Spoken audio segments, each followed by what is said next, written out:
안녕하세요. 예, 오늘은 시편 147편 말씀을 가지고 은혜를 나눠보도록 하겠습니다. 돌보심의 은혜에 대한 이야기를 좀 하려고 해요. 지난주에도 돌보심의 은혜에 대한 이야기를 했었고요. 이번 주, 다음 주까지 해서 돌보심의 은혜, 그리고 돌보심의 은혜에 대한 믿음에 대해서 이야기를 나눠보려고 합니다. 이거 다른 얘기부터 시작하면, 제가 지난주에 예배 끝나고 기도 시간에 좀 시끄럽게 기도를 했나 보죠, 그렇죠? 제가 시끄럽게 기도했잖아요. 되게 좀 제가 울고 시끄럽게 기도를 했는데, 제가 지금 두 가지 재밌는 얘기를 재밌는? 이렇게 시끄럽게 기도를, 제 나름대로는 제 감정에 진짜 몰입해서 기도를 했을 거 아니에요? 그러다 이렇게 잠깐 눈을 떴는데, 저 뒤에서 얘네들 6명이 이렇게 구경 나온 거야, 시끄러우니까. 그래서 뒤에 쭉 서서 내 은유 표정을 잊을 수가 없어. 뭐 하는 거야? 이런 표정으로 날 구경하고 있는 거야, 이렇게. 그래서 그리고 예본이가 끝나고 목사님 왜 그랬어요? 그래서 내가 애들한테 이렇게 약간 그런 모습은 잘 안 보여줬구나라는 생각. 그렇지, 보고 이상했겠지 라고 생각을 했고, 또 하나 재밌었던 건, 제가 이번 주에 목사님 무슨 일 있으시냐고 연락을 많이 받았습니다. 제가 그래서 되게 멀리에서도 저 괜찮아요 여러분, 목사님 무슨 일 연락 많이 받아서, 제가 하나는 이렇게 따뜻하게 마음 써주시는 거 감사하다라는 마음과 함께, 저 요즘에 진짜 개인사적으로는 저 아무 문제가 없거든요. 또 하나는 성도님들이 저를 너무 띄엄띄엄 보신다. 여러분, 제가 여러분들의 어려움 때문에 애통하며 기도하는 목사입니다, 여러분. 아니, 목사가 애통하며 기도하면, 목사님 요즘에 성도님들 중에 좀 어려운 분이 있으신가, 목사님 많이 중보하시나 보다, 이렇게 생각을 하셔야지, 목사님 무슨 일 있나 봐 그래서 제가 인사를 많이 받아서 내가 그런 목사로는 안 보였나 보다 하는 생각도 또 좀 해봤습니다. 성경 말씀에 34편 6절에 그런 부분 있죠. 공고한 자가 부르짖으면 여호와께서 들으시고 그 모든 환난에서 구원하셨도다라는 구절이 있습니다. 여러분 어려울 때 약간 그런 게 필요하세요. 저는 뭐 자주 그렇게 기도하는 성향은 아니고 뭐 그런 스타일은 아니지만, 제 주의 기도의 패턴은 묵상 기도의 패턴이지만, 사람이 어떤 어려움을 닥쳤을 때, 그리고 내가 감당할 수 없는 큰 어려움 앞에 섰다라고 느끼시면 여러분들 그거에 대해서 기도하실 필요가 있습니다. 여러분 좀 그게 일상적이어서 여러분들이 못 느끼실 수도 있어요. 여러분 솔직히 육아하고 애들 교육하시는 거 감당할 수 없는 큰 벽처럼 느껴지세요? 근데 엄마면 다 하는 거, 이게 아니라 여러분들 그거 애통하며 기도하실 줄 아셔야 돼요. 오늘 직장 생활 하시는 거 힘에 겨우실 수도 있고, 아침에 지하철 타면서 못하겠다 이러실 수 있을 수 있죠. 그리고 남들 보기에는 별거 아닌 일일 수도 있어요. 인간관계에 대한 것이던가, 학업에 대한 것이던가, 내가 사업을 운영하는 것에 대해서. 근데 여러분들 그게 진짜 내게 감당이 안 되는 큰 벽이라고 느껴지면, 내가 감당할 수 없는 큰일이라고 느끼시면 그것에 기도하시는 게 필요합니다. 그리고 정말 어려운 일이 있으신 분들도 있으시잖아요, 그렇죠? 정말 어려운 일이 있으신 분들도 있으시잖아요. 저도 여러분들 위해서 기도하고요. 여러분들 스스로도 그때는 매달리며 기도하는 게 필요해요. 그때는 저는 품위 있게 신앙생활하는 거 좋아합니다. 저도 평소에 여기서 딱 할 때 이렇게 묵상하며 이렇게 하는 게 제 결에 맞아요. 그래서 제 일상적인 기도는 그렇게 해요. 제 기도의 90%는 전 소리내어 기도하지 않습니다. 근데요, 저는 어떤 문제를 위해서 기도할 때는요, 전 짐승처럼 울면서 기도합니다. 여러분, 그게 맞아요. 그게 여러분들의 진심이잖아요. 그게 필요하다고 저는 생각해요. 저는 너무 통성기도하는 한국교회 전통을 그렇게 좋아하지 않아요. 근데 전 제가 부모님 세대로부터 받은 선물이라는 생각도 분명히 있어요. 그게 왜냐면 나 어릴 때는 무조건 그러라고 그래서, 여러분 저 25살의 전도사 지망생일 때는 그렇게 배웠어요. 그래서 저 경기도에 입산 금지되는 산 찾아가지고, 저만 해도 진짜 옛날 사람 입상 금지된 산 찾아가지고 그거 이렇게 막아내는데 넘어서 들어가서 상 정상에 올라가서 기도하면요, 진짜 통성기도가 안 나고, 세상 무서워. 얼마나 이 산에 아무리 낮이라고 해도 아무도 없다고 생각하면요, 부스럽고 맹수가 있을 리가 없잖아, 경기도인데. 근데도 그렇게 무서워.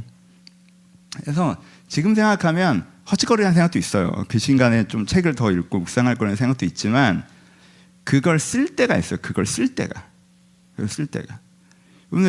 이건 우리 확실히 하고 넘어갔으면 좋겠어요. 우리 윗세대보다 여러분들 세대가 어려울 때 기도를 안 해요.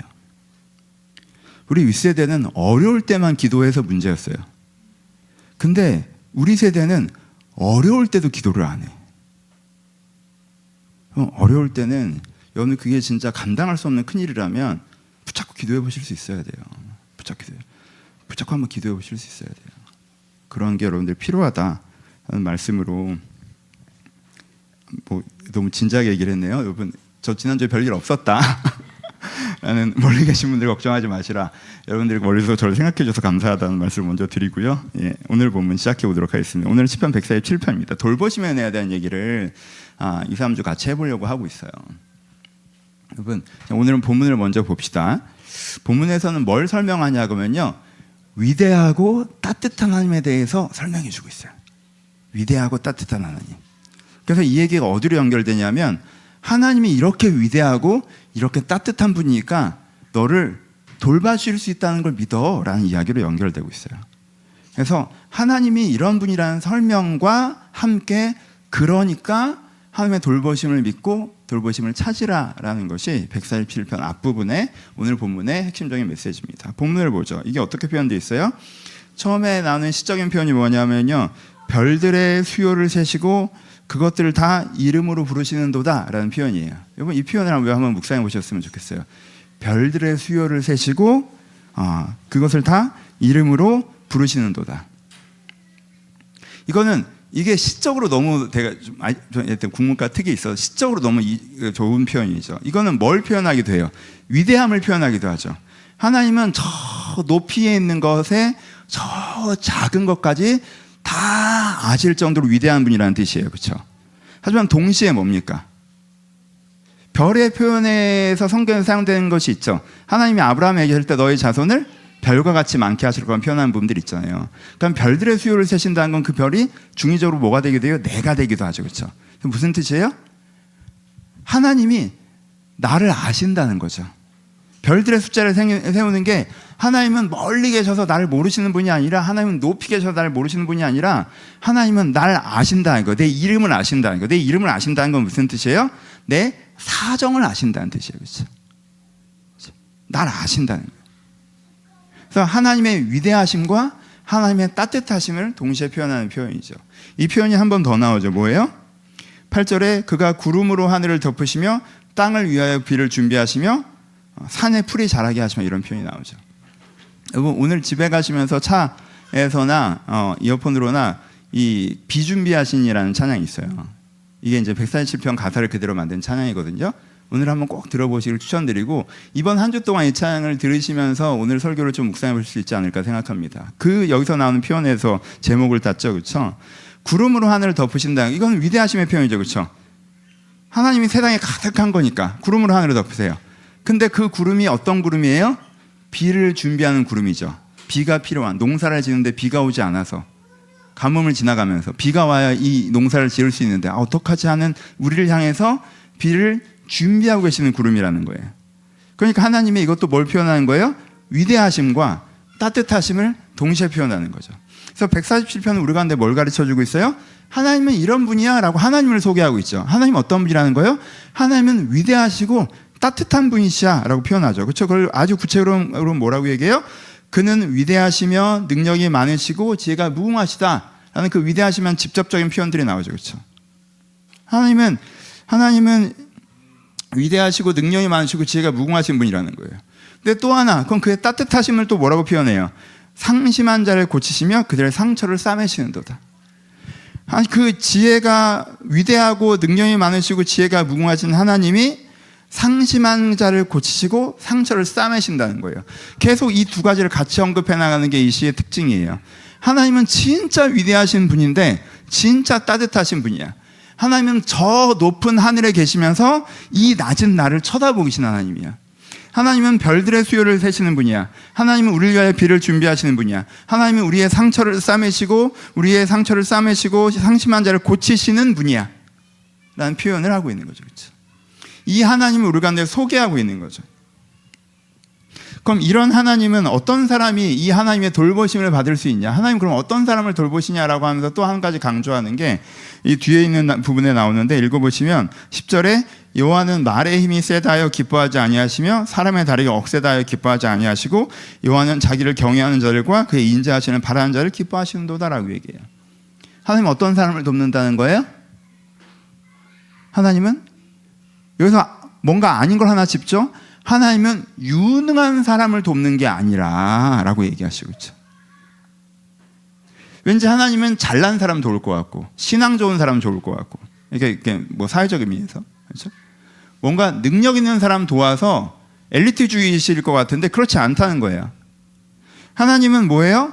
하나님은 말의 힘이 세다 하여 기뻐하지 않으시고 사람의 다리가 억세다 하여 기뻐하지 않으시고 쟤는 되게 잘났네. 쟤 조금만 도와주면 더 잘하겠네 라고 반에서 1등부터 3등을 도우시는 하나님이 아니라 어떤 사람을 도우신다는 거예요? 그의 인자하심을 바라는 자들.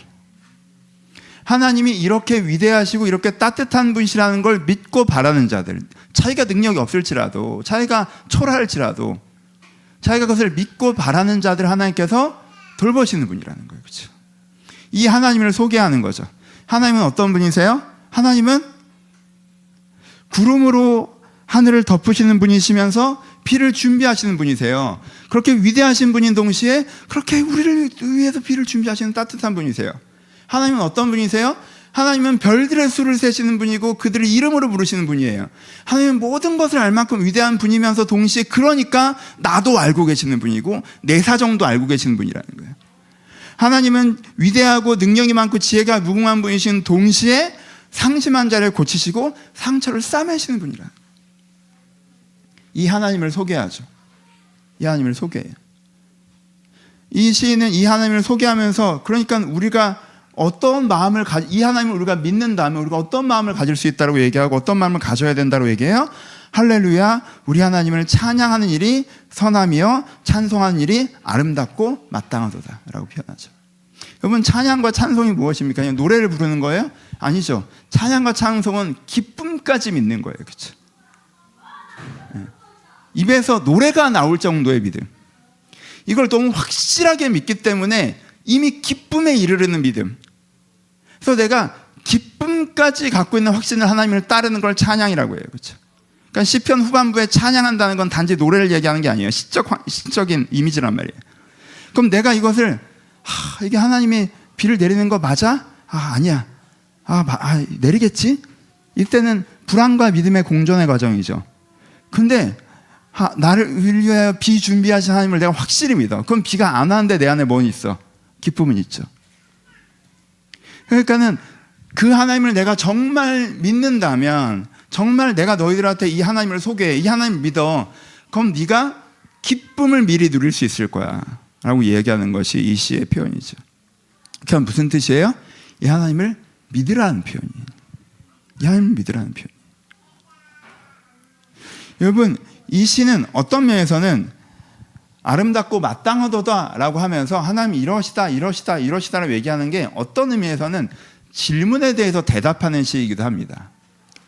그러면 이 시의 대답을 보면 이 시를 말하게 하는 이 시인이 이런 대답을 하게 하는 질문을 상상해 볼 수 있죠. 그럼 어떤 질문을 했길래 이렇게 시인이 대답할까요? 이미 얘기했던 것들이죠. 어떤 거예요? 하나님이 뭘 할 수 있겠어? 상황이 이미 이렇게 틀어졌는데. 세상이 이렇게 흘러가는데, 상황이 이미 이렇게 틀어졌는데 하나님이 뭘 할 수 있겠어? 라는 생각을 갖고 있는 사람에게 지금 시인이 뭐라고 얘기하는 거야? 하나님은 위대하며 능력이 많으시고 지혜가 무궁하시도다. 너의 지혜로는 답이 안 보일 수 있을 것 같지만 하나님의 지혜는 무궁하셔서 하나님은 답을 하셔. 하나님은 위대하시고 능력이 많으셔서 네 생각에는 이게 해법이 없을 것 같지만 하나님의 힘은 그것을 바꿀 수 있어 라고 대답하는 거죠. 상황이 이미 이렇게 틀어져 버려서 하나님도 뭘 어떻게 할 수 없을 거다라고 생각하는 사람에게 대답하는 것이 하나님이 위대하고 능력이 많고 지혜가 무궁하다는 대답이죠. 그렇죠? 또 어떤 질문이에요? 어떤 마음입니까? 하나님이 나한테는 관심 없는 것 같아. 내 사정은 하나님께 가리워져 있다. 하나님이 관심 있는 사람들은 따로 있다. 하나님이 저 사람 인생에 일하시는 건 내가 알겠어. 나도 보여. 하나님이 내 인생에는 일하시지 않는 것 같아. 나한테는 관심이 없으시는 것 같아. 라는 거에게 지금 시인이 뭐라고 대답하는 거야? 하나님은 별들의 수요를 세시고 그것을 다 이름으로 부르시는 분이다. 하나도 빠짐없이 다, 그 다에 내가 들어가잖아. 나도 별들 중에 하나잖아. 나도 아브라함 자손 중에 한 명이잖아. 별들의 수요를 베시고 다 그것을 이름으로 부르시는 하나님이 널 아신다 라고 대답하는 거죠. 어떤 질문을 갖고 있는 거예요? 문제가 해결되질 않아요. 내가 할 수 있는 건 다 했는데 하나님이 하실 수 있는 걸 안 하고 계세요. 그래서 문제가 해결되지 않아요 라는 질문을 갖고 있는 사람에게 비가 안 와요. 비가 와야 되는데 비가 안 와요 라고 얘기하는 사람들 가운데 지금 이 시인이 뭐라고 대답하는 거야? 하나님이 비를 준비하고 계시다고 대답하는 거죠. 비가 올 것이라고 대답하는 거예요. 그리고 질문이 무엇입니까? 무슨 말이야? 나에겐 이미 원하지 않던 일이 일어나서 난 이미 상심했어. 나에게 원하지 않던 일이 일어나서 난 이미 상처받았어. 난 내가 상처받을 일이 없길 바랬고 내가 상심할 일이 없길 바랬는데 난 이미 상처받았고 이미 상심했어 라고 이야기하는 사람들에게 지금 이 시인이 뭐라고 대답하는 거예요? 하나님은 상심한 자를 고치시고 상처를 싸매시는 분이다 라고 대답하는 거죠. 제가 좋아하는 시적 이미지는 9절에 있습니다. 또 우는 까마귀 새끼에게 먹을 것을 주시는 편이 나오는데 우는 까마귀 새끼, 이건 또 어떤 것을 질문을 갖고 있는 거예요? 까마귀여서 여러분들이 까마귀는 싫어하니까 그러는데 이게 둥지에 있는 작은 새를 얘기하는 거죠. 그렇죠? 둥지에 있는 작은 새가 울고 있다는 이미지가 뭡니까? 여러분, 둥지에 있는 작은 새는 얼마나 무기력한 존재인지 알아요? 나는 법을 아직 몰라요. 깃털이 나고 날개가 돋아 날 수 있으면 자기가 먹을 것을 찾아다닐 수 있는데 둥지에 있는 작은 새는요 가장 무력한 존재입니다. 아무것도 할 수 없는 존재예요. 이대로 어미가 날아오지 않으면 어미새가 죽어서 어미새가 먹을 것을 가지러 갔다가 어디서 죽어서 어미가 오지 않잖아요. 그럼 이 둥지에 있는 작은 새들은 다 굶어 죽는 거예요. 이들이 소리를 내서 그냥 고양이 살쾡이 새끼한테도 발견되면 다 죽는 거예요. 도망갈 힘도 없어요. 먹을 걸 구할 힘도 없고 도망갈 힘도 없는 게 둥지에 있는 작은 새예요. 아기 새예요. 근데 하나님께서 어떻다고 얘기하시는 거예요? 그러니까 이 시인의 질문은 이 시인을 향한 질문은 뭔 거예요? 난 어미새를 잃었다라는 거죠. 난 내일이 안 보인다는 거예요. 난 가만히 있으면 굶어 죽고, 아니 굶어 죽는 게 행운일 정도로 무슨 일이 생겨도 아무런 저항을 할 수 없는 상태예요. 내가 너무 나약한 존재로 떨어져 있는 상태라는 거죠. 그렇죠? 근데 거기에 대해서 지금 뭐라고 얘기하시는 거예요? 둥지에 있는 작은 새, 우는 까마귀 새끼에게를 먹을 것을 주시는 하나님을 얘기하는 거죠. 그렇죠?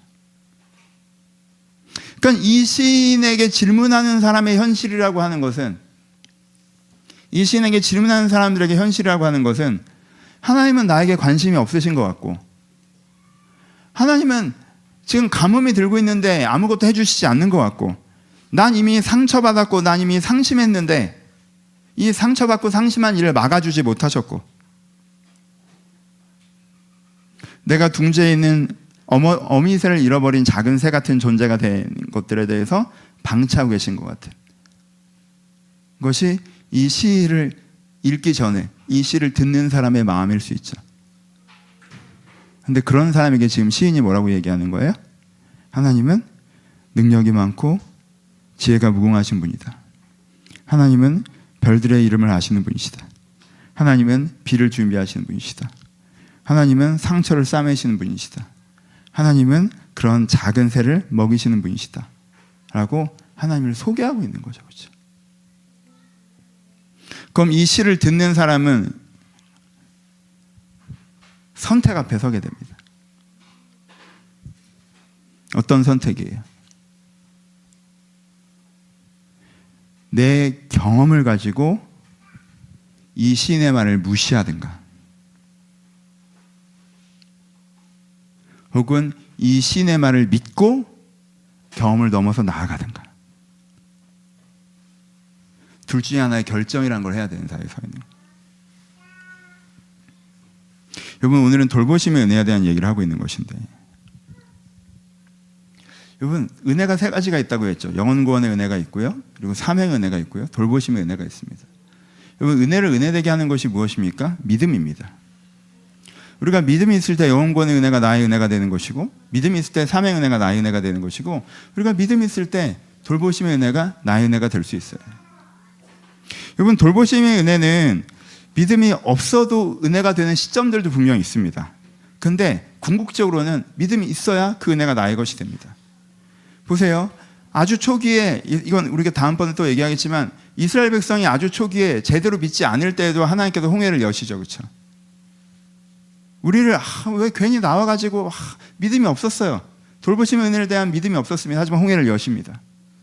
처음에 그에게 믿음을 가르치셔야 될 때는 그가 믿음이 없어도 돌보심을 베푸시는 시점이 있습니다.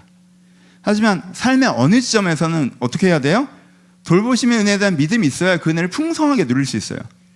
가데스 바네아에서 믿음이 없을 때 그들은 어떻게 되죠? 광야로 돌아갈 수밖에 없는 거죠. 돌보심의 은혜를 베풀려고 하셨는데 그들이 믿지 않았기 때문에 그 은혜를 경험하지 못하는 거예요.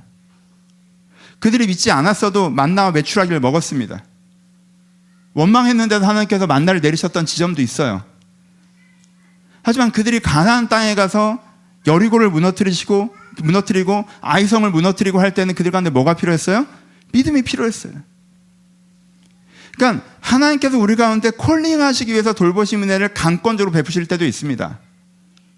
내가 기도하지 않고 내가 돌보심 은혜를 믿지 않고 나는 그냥 불신하는 마음 가운데 어떻게 하고 주저앉았는데 선물처럼 돌보심 은혜가 주어질 때가 있어요. 하지만 여러분, 그걸 계기로 뭘 가지셔야 돼요? 돌보심 은혜에 대한 믿음을 가지셔야 내 안에 돌보심 은혜가 더 열려질 수가 있는 거예요. 그게 필요합니다. 이번 돌보심 은혜를 믿는 믿음에 대해서는 크게 7단계로 나눠볼 수가 있습니다. 가장 1단계, 돌보심에 대한 믿음이 없는 단계는 뭐겠어요? 그리고 돌보심 은혜를 안 믿는 단계는 내가 내 힘으로 알아서 산다라고 생각하고 사는 거죠. 하면 돌보심이 나한테 필요하다고 생각하지 않아요. 내가 내 힘으로 알아서 산다라고 생각하는 게 돌보심의 은혜에 대해서는 믿음이 없는 단계죠. 1단계죠. 여러분, 이게 능동적인 태도로는 어떻게 나타나요? 능동적으로는 요즘에 내가 경험하고 있는, 내가 이제까지 경험했던 작은 성공들 때문에 자신감이 넘쳐있는 상태예요. 내 인생 내가 알아서 할 수 있어. 나 자신 있어. 나 이것도 했고 이것도 했어 라는 상태. 수동적으로는 어떤 상태예요? 내가 살아가는 법을 안다라고 생각하는 상태예요. 내가 인생에 다 내 마음대로 되지 않는 거 알아. 내 능력으로 어떻게 할 수 없는 거 알아. 하지만 나는 포기할 건 포기할 줄 알고 받아들일 건 받아들일 줄 알고 다시 시작하는 법을 알고 있어 라고 생각하는 사람. 내가 살아가는 법을 알고 있다고 생각하는 사람. 그래, 세상이 내 뜻대로 안 되지. 하지만 난 사는 법을 알아. 난 실패를 받아들일 줄 아는 사람이고 거기서 다시 시작할 줄 아는 사람이야 라고 생각하는 사람. 그래서 주님의 돌보심은 바라지 않죠. 주님의 돌보심은 이 사람에게 상수가 아니에요. 변수도 아니에요. 그냥 내가 알아서 살아가는 거죠. 이런 마음으로 서 있으면 그 사람의 돌보심 은혜가 주어지기 어렵죠. 좋은 일이 생기더라도 그 사람은 자기가 했던 작은 태도에 큰 의미를 부여할 거예요. 사실 90% 하나님께서 해주셨는데 내가 이런 태도로 살아갔더니 이런 일이 생기네? 라고 자기의라고 착각합니다. 왜? 자기 능력으로 생각하니까. 돌보심의 은혜를 믿는 믿음의 2단계는 뭐냐면 나 혼자 안 된다는 건 아는데 하나님의 도움을 기대하지는 않는 상태예요. 여러분, 이거는 1단계보다 큰 성숙입니다. 여러분들 살아가는 방법을 안다고 생각하세요? 큰 파도가 안 쳤기 때문에 서퍼라고 생각하는 거예요. 여러분들 파도를 탈 줄 안다고 생각하는 이유는 탈만한 파도만 만났기 때문이야. 정말 큰 파도가 나오면요, 그거를 하늘 수 있는 능력이라는 사람이란 건 없습니다. 그리고 어느 정도 평화로운 상황에서 살아가니까 내 손에 인생이 담겨있다고 생각하지.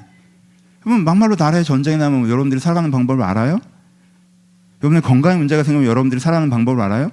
여러분들이 실직을 하면 여러분들이 살아가는 방법을 압니까? 아니에요. 살아가다 보면 이걸 깨달아지는 시점이 와요. 내가 그렇게 대단한 사람이 아니고 내가 정말 인생의 어떤 부분은 내 힘으로 어떻게 할 수 없는다라는 거 알아요. 그래서 내가 할 수 있는 부분은 아주 작고 내가 어떻게 할 수 없는 이 부분이라는 게 있어라는 걸 인지하는 점, 이게 2단계예요. 여러분, 이건 1단계에 비해서 큰 성숙이에요. 이제 어른이 된 거예요. 근데 그 부분이 하나님이 해주신다고 생각하지는 않는, 능동적으로는 하나님이 뭐 돌보시고 이런 건 난 좀 별로던데 라는 거고, 수동적으로면 하나님이 돌봐주면 좋지, 난 돌봐주셨으면 좋겠는데 라고 하지만 그거 갖고 기도하거나 뭐 이런 건 없어요. 뭐 돌봐주심을 거부할 마음까지는 없지만 그게 있을 거라고 생각하고 추구하는 건 아닌 상태. 그러니까 2단계 이런 거죠. 근데 재밌는 게 뭔지 아세요? 교회 안에 담겨있는 1, 2단계의 사람들은 자기가 하나님의 돌보심을 믿는다라고 얘기를 합니다. 외계인 있는 걸 믿어요 라는 식으로 하나의 견해로서 하나님의 돌보시라는 게 있을 수 있죠 라고 얘기를 해요. 하지만 나는 내 인생을 살아가는 방법을 내가 알기 때문에 내 방식대로 살아가요 라는 것이고, 하나님의 돌보시는 받는 사람이 있을 수 있고 저도 도와주셨으면 좋겠지만 그게 꼭 있을 것 같지는 않고, 뭐 있다면 웰컴이죠 정도의 마음으로 살아간다는 거죠. 돌보심 은혜에 대한 믿음에서 이제 3단계는 뭐냐면요, 원망입니다. 나를 돕지 않는 하나님을 원망하는 단계. 여러분, 이게 이제부터 이제 신앙이 좀 있는 거예요, 사실. 이 수준부터는 신앙이 있는 수준이에요. 그래서 6, 7단계도 있지만 거기서도 때로는 3단계까지 내려왔다 가요. 그래서 가끔 들려야 되는 지점입니다. 여러분, 하나님을 원망한다는 게 무엇입니까? 이게 엄청난 변화죠. 2단계에 비해서는 엄청난 변화예요. 이 사람한테는 뭐가 기준점으로 세워진 거예요? 이 사람의 믿음이 얼마나 큽니까? 하나님이 도우셔야 되는 게 맞다, 하나님이 도우시는 게 있어야 한다가 이 사람한테 기준점으로 세워진 거죠. 그렇죠? 2단계의 사람은요, 도움이 있으면 와 신기하다 하고 없으면 많은 거고 예요. 하지만 3단계의 사람은 뭐예요? 하나님이 날 도우셔야 된다는 생각이 있어요. 근데 그 안 도와주시니까 하나님 왜 나 안 도와주세요? 라고 얘기하는 거예요. 이 사람은 뭐가 이례적인 상황이라는 거예요. 안 도와주는 게 이례적인 상황이라고 느끼고 안 도와주는 게 원망스러운 상황이라고 느끼는 거죠. 그렇죠? 그러니까 원망에, 하나님이 도우시지 않는 것을 원망하는 건 사실은 이미 어느 지점에서 이제는 일단 이 사람 믿음의 경지에 들어온 거죠. 사실 이 경지에 들어온 거죠. 근데 이제는 내적 상태가 어떤 상태예요? 환경이 주는 마음이 6이고 말씀이 주는 마음이 4인 거죠. 그렇죠? 그래서 하나님이 도와주셔야 되는데, 하나님이 나 도우시는 분이라고 나 믿긴 믿는데 라는 4가 있는데, 뭐야 근데 안 도와주시네. 그러니까 6이니까, 그렇죠? 그러니까 이게 모순이에요. 어떤 모순이에요? 내 믿음과 내 환경이 모순되는 거죠. 나는 하나님이 도우신 분이라는 걸 믿는데 내 환경은 하나님께 돕지 않고 계시는 중이야. 나는 내가 상심한 일이 일어나지 않길 바랬고, 내가 상처받는 일이 일어나지 않길 바랬고, 이미 비가 내리길 바랬고, 내 어미새가 사라지지 않길 바랬는데 내 어미새가 사라졌고 내가 상심했고 내가 상처받았어. 하나님 나 안 도우시네. 어떻게 이럴 수 있어? 이쪽이 6이 된 상태인 거죠. 내 환경이 주는 마음과 말씀 안에서 오는 마음이 모순되는데 환경이 주는 마음이 더 크기 때문에 원망의 정서로 나아가는 게 3단계예요. 이제부터 이제 비율 싸움이겠죠. 4단계는 뭐겠어요? 4단계. 내가 믿기지 않지만 하나님께서 나를 도우신다는 걸 믿기로 결정하는 거죠. 여러분, 이 말의 의미를 잘 아셔야 돼요. 여기서 믿기지 않는다는 건 진짜 안 믿긴다는 뜻이 아니죠. 뭐예요? 이건 뭘 얘기하는 거예요? 마음이 5대 5인 상황이야. 내가 5의 믿음이 있어요. 내가 하나님이 살아계시고 날 도우신다는 믿음이 있어, 5가. 근데 내 환경을 생각하면 안 도우시는 것 같아, 다른 5는. 그래서 이 5대 5의 상황에서 내가 어떻게 하는 거예요? 내가 그래도 하나님을 날 도우신다는 것을 믿기로 결정하면서 5대 5에서 믿는 쪽으로 무게중심을 내가 실어서 5.5대 4.5를 만드는 거죠. 이쪽 마음도 너무나 크지만 내가 기우는 거, 이게 믿음의 결단이죠. 그렇죠? 믿기로 결정하는 거죠. 오도후에 마음이 반반인데 내가 그래도 하나님께 나를 도우시는 분이라는 걸 믿기로 결정해 나가는, 이게 4단계. 이때 이제는 액션이 커져 믿습니다 막 이렇게 되는 거죠. 안 믿고 싶은 마음이 계속 몰려오니까, 나머지 오니까 이게. 근데 믿고 싶은 마음도 오가 있기 때문에 내가 이걸 하는 거잖아요. 그렇죠? 이때 부르짖음이 나가는 거예요, 사실은. 이게 이제 4단계. 5단계는 돌보심을 믿고 의지하는 단계죠. 이때는 큰 흐름에서 내 경험과 믿음이 모순되지 않습니다. 인생의 장면으로 보면, 이건 그냥 요즘에 평안하고 잘 살아서 하나님 다 감사합니다 이런 수준을 얘기하는 게 아니에요. 인생의 장면으로 보면 여전히 어미새가 사라지는 것 같은 장면도 있고 마음이 상하는 장면들도 있어요. 그런데 인생의 큰 그림을 보면 하나님께서 10년 단위로 볼 때, 내 인생의 단위로 볼 때 하나님께서 나를 인도해 오셨다, 하나님께서 나를 돌봐 오셨다라는 확신이 있는 거죠. 그렇죠? 그래서 내가 그 확신 가운데 하나님께서 오늘을 생각하면 하나님이 나를 안 돌보는 것 같지만 내 인생을 생각하면 하나님께서 항상 나를 돌보셨다는 내가 믿음이 있어서 내가 어떠한 문제가 있다 할지라도 그때 그것을 가지고 도우시는 하나님 앞에 나아가서 하나님의 도우심을 의뢰하고 하나님을 초청하고 그것을 갖고 매달리고 하나님을 기대하고 하는 마음이 있는, 자연스럽게 하나님께 매어달려 기도할 줄 아는, 하나님을 내 어려움을 항상 초대하는, 이게 5단계인 거죠. 6단계는, 그러니까 5단계는 뭐예요? 6대4에서 7대3이죠. 상황이 주는 마음이 있지만 내가 그래도 뭔가 내 결정에서는 항상 자연스럽게 믿음의 결정과 믿음의 선택을 하는 6대4에서 7대3의 마음이 내가 이제 5단계, 이 정도만 돼도 엄청난 거죠, 사실은. 5단계가 되는데 6단계로 가면 뭐예요? 8대2에서 9대1이죠. 어느 정도인 거예요? 이건 그러니까 양의 차이인 거죠. 기쁨까지 믿는 것. 오늘 시에서 표현되는 찬양. 문제가 하나도 해결이 안 됐어. 난 여전히 비 내리지 않는 마른 땅에서 농사를 짓고 있어요. 한 달 내에 비가 안 오면 내가 이제까지 한 건 다 헛짓거리에. 난 마음이 상했고 상처받아 피 흘리고 있어요. 난 어미새를 잃어버린 작은 새와 같은 존재.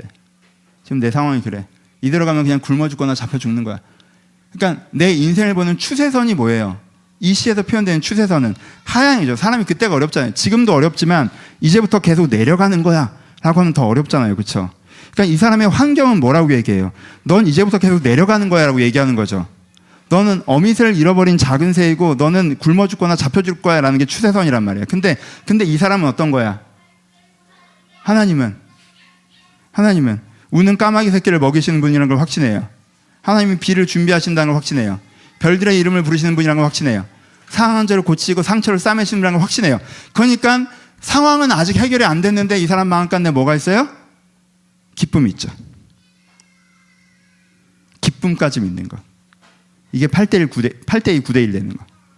그래서 어려운 상황이 되었어도 크게 평안이 사라지지 않는 상태가 이제 6단계가 정점이에요, 사실. 이제 7단계는 극단적으로 10대 0. 심각하게 그렇지 않은 상황에도 불구하고 상황을 보면 하나님이 아예 안 도와주신다라고 상황이 증언하고 있다고 느껴지는. 야, 네 인생에 뭐가 하나님이 뭘 도왔다는 거야 도대체. 인생을 보면 하나님이 안 도우신다고 증거가 심겨져 있는 것 같은 인생의 스토리를 갖고 있는데, 인생의 장면 앞에 서 있는데 하나님은 날 도우시는 분이시고 하나님은 상한 자를 고치시고 하나님은 별들의 숫자를 세시고 하나님 이미 나를 알고 계시고 나에게 비를 내리실 것이라는 걸 믿는 상태, 어느 정도 평안까지 믿는 상태. 이건 거의 이상적인 상태. 이게 7단계죠. 누가 보였어요? 아브라함이 보였죠. 여러분 상상해 보세요. 본토 친척 아비의 집을 떠나서 내가 내게 지시할 땅으로 가라. 아브라함이 큰 거 받았습니까? 아들 하나 받았어요. 남들은 본토 친척 아비의 집을 떠나지 않아도 얻는 게 아들이에요. 근데 하나님은 이 아브라함에게 본토 친척 아비의 집을 떠나면 네가 지금 가장 원하는 돌보심, 아이를 얻는 것, 그거 주겠다라고 하셨어요. 그래서 아브라함이 어떻게 합니까? 남들은 본토 친척 아비의 집을 안 떠나도 얻는 거 얻어보겠다고 본토 친척 아비의 집을 떠났어요. 근데 아들이 옵니까? 안 옵니까? 안 오죠. 안 와요. 1년이 지나도 안 오고 2년이 지나도 안 오고 3년이 지나도 안 와요. 애가 안 생겨요. 근데 하나님께서 아브라함에 나타나서 다시 뭘 하십니까? 하나님께서 아브라함에 나타나서 다시 말만 하십니다. 내가 너한테 아이를 주겠다. 그때 아브라함이 그것을 뭐라고 얘기해요? 아브라함이 그것을 믿으니 하나님이 그것을 의로 여기시고. 여러분, 아브라함이 보여주는 믿음의 은은 여기서 나오는 거예요. 이미 한 호흡이 지났잖아요. 본토 친척 아비의 집을 떠나면 아이를 주겠다고 해서 여기 왔는데 아이가 안 생긴 세월이 10수년인데 그때 나타나서 아이를 주기는커녕 또 말로 하는 거야. 어려운 상황이 생겨서 하나님께 기도했어. 하나님, 내가 어떻게 해야 됩니까? 하나님께 응답해 주셨어. 너 이렇게 해라. 이 사업 정리해라. 이 길로 가라. 이거 선택해라. 그럼 내가 너가 함께 해줄게. 응답해 주셨어. 그래서 그렇게 했어. 내가 회사도 그만뒀고 관계도 정리하고 새로운 걸 도전하고 인간적인 방법 쓰지 않고 하나님 방법으로 썼어. 근데 일이 더 안 돼. 그래서 다시 기도해. 하나님, 내가 바른 길로 온 거 맞습니까? 그랬더니 바른 길로 온 거 맞대. 잘 될 거래. 근데 오늘은 아니야. 그때 다시 믿는 거. 이게 7단계. 쉽지 않죠. 나 잘 안 해봤어. 전 이때 깔끔하게 3으로 갑니다. 6 언저리 있다가 3, 딱 3. 3도 믿음이니까. 난 7은 가본 적이 없어서 잘 몰라요. 이상적인 단계죠. 이게 어디 나오는 거예요? 하박국에 나오는 거죠. 하박국이 진짜 자기가 봤던 시야는 뭘 봐요? 하박국이 경험했던 현실은 뭔지 아세요? 자기 나라가 무너져 내리는 현실이에요. 그렇죠? 하박국은 유다 멸망기의 선지자입니다. 자기 눈에 보이게는 세상이 무너져 내리고 있어요.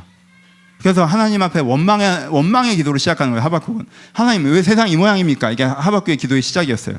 근데 하박국 내내 하박국이 하나님 앞으로 응답을 받죠. 그 다음에 뭐라고 얘기해요? 마지막에 무화과 나무가 무성하지 못하며 포도나무에 열매가 없으며 감람나무에 소출이 없으며 밭에 먹을 것이 없으며 우리의 양이 없으며 외양간에 소가 없을지라도 나는 여호와로 말미암아 즐거워하며 나의 구원의 하나님으로 말미암아 기뻐하리로다. 전 제발 어떤 위대한 찬양 사역자가 등장하셔서 여기에 새로운 곡조를 붙여줬으면 좋겠어. 이게 이게 아니라고. 이게 할 게 아니야. 이게 무시무시한 얘기예요. 이게 그리고 이 7단계 엄청난 얘기예요. 내 지금 눈앞에 하박국이 뭐라고 얘기하면 내 눈앞에 현실이 계속 무너져 내려가는 걸 볼지라도.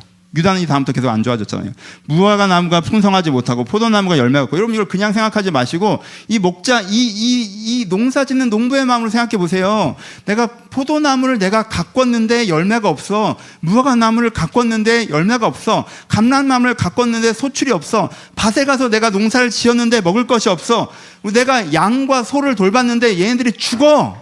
이 얘기예요. 지금 내가 지금 하고 있는 노력들이 다 아무것도 아닌 것처럼 돌아가. 내 눈앞의 현실은 계속 무너져 내려. 근데 난 여호와로 말미암아 즐거워하며 기뻐하겠다고 얘기해요. 이게 7단계.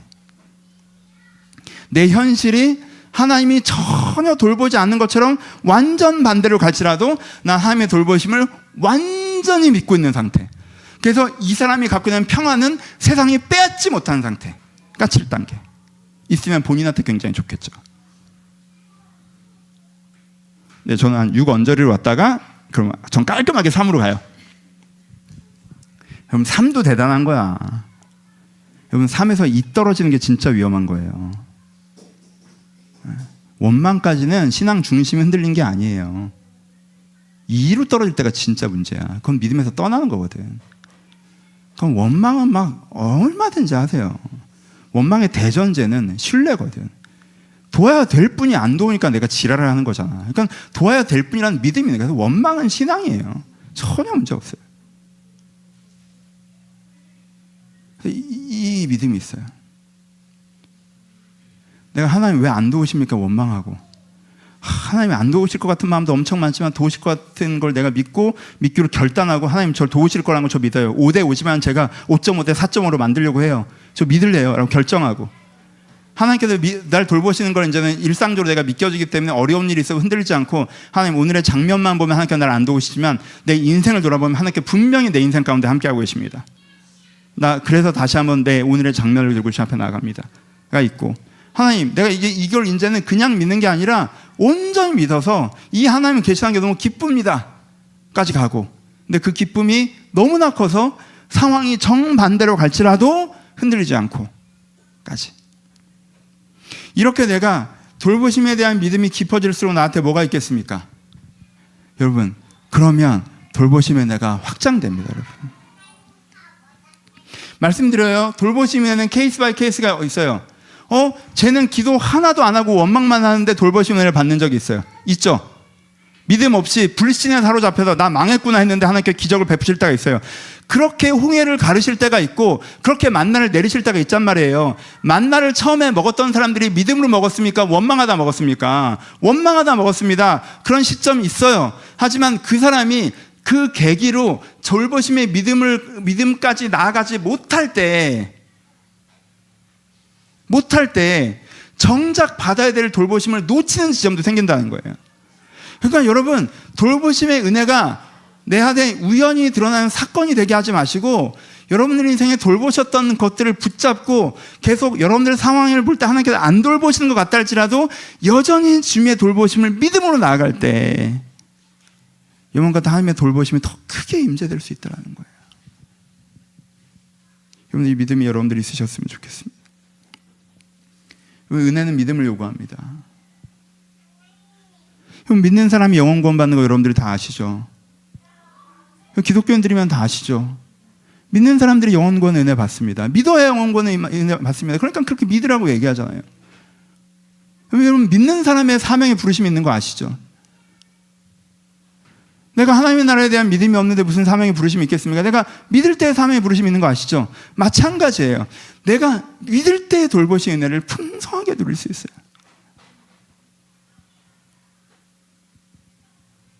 그럼 여러분, 중요한 결정을 하셔야 돼요. 아까 처음에 얘기했던 이 시를 듣는 사람의 결정이죠. 내가 환경이 이야기해 주는 걸 믿을 것이냐, 말씀이 이야기하는 걸 믿을 것이냐. 여러분, 어떤 분들은 말씀이 이래 라고 얘기하면, 목사님 제가 겪었는데 아니더라고요 라고 얘기하잖아요. 그럼 여러분은 선택을 한 거예요. 순서가 그거 아닌 거 아시죠? 그렇게 얘기하는 분들의 논리는 뭐예요? 하나님 좋은 경험을 시켜주시면 믿을게요 라는 거예요. 그건 믿는 게 아니죠. 경험의 결과지. 그 사람은 뭐예요? 나한테 말하는 통로를 경험이라는 통로를 내가 신뢰하기로 결정한 거예요. 그렇죠? 난 내가 경험한 거를 내가 기준으로 삼겠어. 내가 믿음을 갖기를 바라면 경험을 시켜. 꼭 그렇진 않아요, 여러분. 하나님 그거에 반응하실 때가 있죠. 그래서 만나를 주셨다니까. 그래서 홍해를 갈라주셨다니까. 하지만 내가 진짜 경험에 나가려면 내가 환경이 이야기하는 것에 귀를 좀 멈추고, 내가 환경이 얘기하는 거에 귀를 좀 닫고, 내가 말씀이 이야기하는 거에 귀를 기울이는 게 필요합니다. 말씀 마칩시다. 여러분,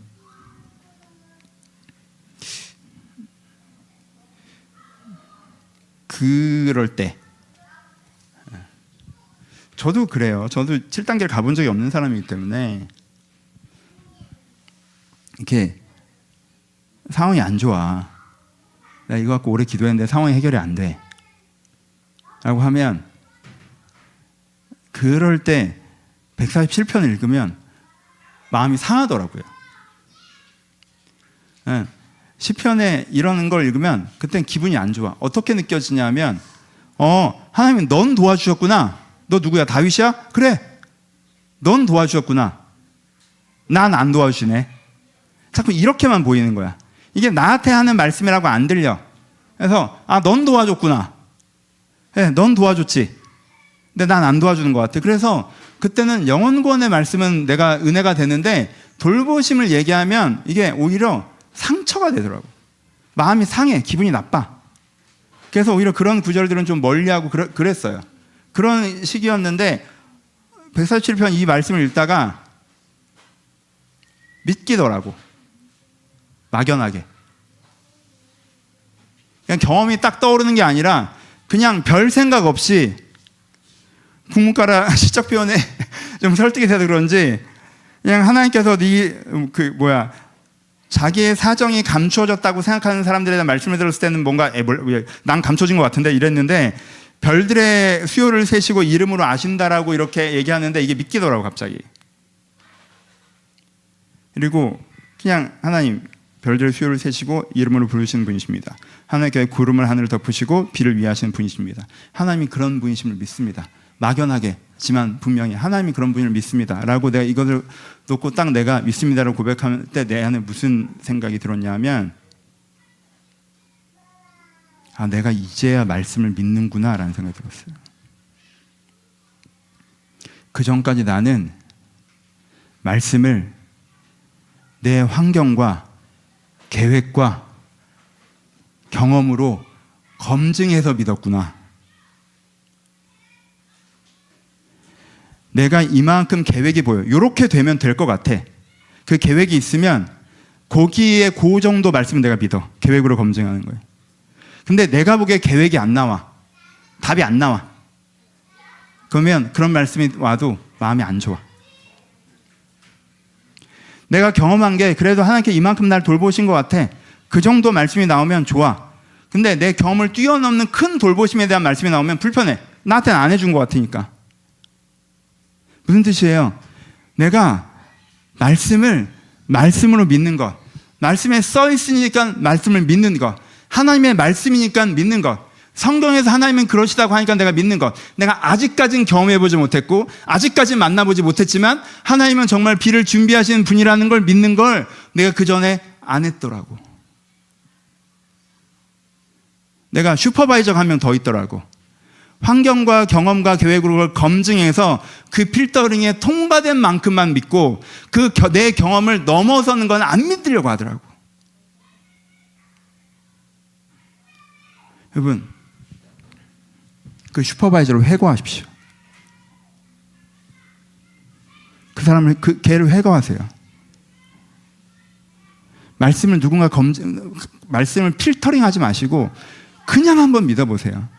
내 경험이 그걸 틀렸다라고 막 이렇게 하는 거 듣지 마시고 정말 그냥 한번 믿어보세요. 말씀에 정말 이 시인이 경험하기에는 하나님은 비를 준비하시는 분이라고 하시는데 한번 믿어보세요. 한번 믿어보세요. 하나님께서 그때부터 여러분들한테 일하실 수 있습니다. 더욱더. 여러분들 우리가 광야 시대 다음 주에 광야 얘기할 텐데 광야의 이스라엘은 되게 신앙 없어 보이죠. 1세대 이스라엘 되게 신앙 없어 보이죠. 여러분들 저는 제가 어떤 모습이 보이냐면 내가 얼마나 이 사람들에게 비교도 안 되는 사람을 느끼냐면 400년을 이집트에서 종살이를 했어요. 근데 하나님이 나타나셔서 니들의 고통을 불쌍히 여겨서 너희들을 끌어줄 거래. 모세의 첫 장면이죠. 이게 믿어야 되는 첫 장면이에요. 이걸 믿을 수 있어요? 내 경험, 내 아비의 경험, 내 아비의 아비의 경험이 하나님이 우리를 돌보시 않으신다라고 증거해요. 내가 종살이를 1년 했습니까? 2년 했습니까? 5년 했나요? 아니요. 평생 했어요. 근데 갑자기 이제 와서 니들이 종살이하는 거 긍휼히 여겨서 너희들을 자유인으로 만들어주겠대. 그래서 이거 믿는 거 쉬워요? 여러분, 저는 상상하건대 안 따라간 이스라엘 백성이 있을 거라고 상상합니다. 왜냐하면 따라간 잡족들이 있었거든요. 다른 민족 가운데 그걸 선택하고 따라가는 사람들이 이스라엘로 칭해지면서 출애굽을 같이 해요. 이스라엘, 혈연적으로 이스라엘이 아닌데. 근데 저는 상상하건대 6월절 어린 양의 피를 믿지 않고 거기에 문설주의 피를 바르지 않는 이스라엘이 있었다고 상상해요. 왜냐하면 그걸 선택을 줬기 때문에 선택하지 않은 사람들이 있었다는 게 자연스러운 거예요. 5%든 10%든 3%든. 어떤 사람은 내가 평생 종살이 한 게 억울해서 하나님이 구원한다는 얘기도 듣기 싫었을 사람이 있었을 거라고 상상해요. 그래서 10가지 재앙이 일어나도 남 얘기야. 그냥 정치기사 읽듯이 뭐 그런 일 있었나 보지 라는 사람이 있었을 거라고 상상해요. 뭐 어린 양의 피를 바르라고 해도 그 짓을 왜 해? 상상해요. 그러다가 자기 첫째 아들이 죽으니까 내 아들을 죽인 하나님 내가 따라가면 내가 병신이라고 안 따라간 사람이 있었다고 저는 상상합니다. 환경이 이야기해주는 이야기에 100% 귀를 기울이는 사람. 그러면 하나님께서 일하실 수 있는 공간을 내어드릴 수가 없어요. 여러분들이 단순하게 한번 믿어보세요. 두 가지 사운드가 여러분들에게 들립니다. 환경이 해주는 이야기가 있고 말씀이 해주는 이야기가 있습니다. 여러분들의 경험은 하나님께서 나를 그렇게 안 돌보셨고 오히려 평범하지도 못하게 하셨다고 생각할 수 있어요. 이게 방해했다고 느낄 때도 있어요. 여러분 제 인생 어떤 시즌은 하나님이 돕기는커녕 방해했다고 느껴지는 시즌도 분명히 있습니다. 1, 2년을 얘기하는 게 아니에요. 10년을 얘기하는 거예요. 10년, 15년을 얘기하는 거예요. 옆 사람들은 보면 다 돌보시는 것 같은데 여러분 그때 그 경험을 귀 기울이지 마시고 다시 한번 말씀에 귀 기울이시면서 하나님 내가 아직 잘 모르겠는데 하나님 분명히 비를 준비하시는 분이심을 내가 다시 한번 믿고자 합니다 라고 결정하실 때 하나님께 여러분 인생에 내리시는 비를 여러분들 맞으실 수 있다고 저는 확신합니다. 마칩시다. 상한 자를 고치시며 상처를 싸매시는구나. 나를 상심해하게 하고 나에게 상처 입게 한 하나님을 원망하시기 이전에 여러분들의 상심한 마음을 고치시고 상처를 싸매실 하나님을 신뢰하셨으면 좋겠습니다. 하나님이 나는 생각 안 하는 것 같다 라고 결론 내기 이전에 별들의 수요를 세시고 그것들의 이름을 부르시는 하나님을 여러분들이 믿어보셨으면 좋겠습니다. 내 인생의 가뭄이 끝나지 않아서 이대로 메바른 삶을 살아가는구나 라고 생각하는 여러분들에게 비를 준비하신 하나님의 말씀에 다시 한번 믿기셨으면 좋겠습니다. 여러분들 이 말씀을 믿고 하나님의 도움을 요청할 때 여러분들이 찾아오셔서 여러분 영혼을 구원하셨듯 여러분들의 사명으로 여러분들을 사용하시듯 여러분의 돌보심의 은혜를 베푸실 것을 신뢰합니다. 여러분 믿음 가운데 이 은혜를 받아 누리시기를 주님의 이름으로 축복합니다. 같이 기도하시겠습니다.